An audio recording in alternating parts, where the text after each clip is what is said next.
What if every word carries the seed of its own undoing? That the more clearly a text spoke, the more cracks appear in its meaning. It sounds like a trick, but it's a philosophy of reading. Let's hold this paradox and return. Deconstruction is most associated with the French philosopher of the 20th century, Jacques Derrida. Many think of it as tearing things down, but that's a misunderstanding. Deconstruction is more about revealing the tension in the language within. But here's the issue: words never have stable, fixed meaning. They depend on other words to define their meaning. And in those relationships, contradiction and ambiguity always emerge. For example, take the word light. It can mean brightness or lack of weight. Which one is true?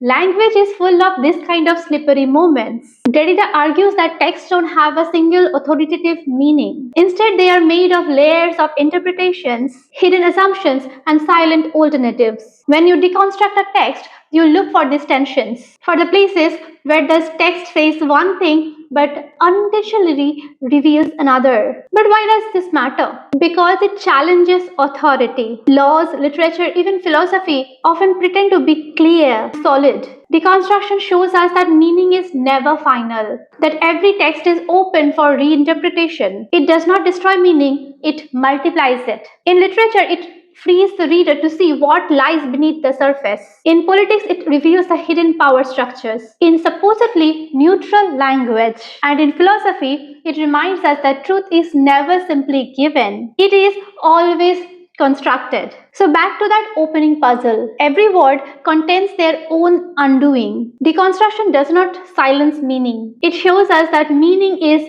alive, unstable, and endlessly open to discover.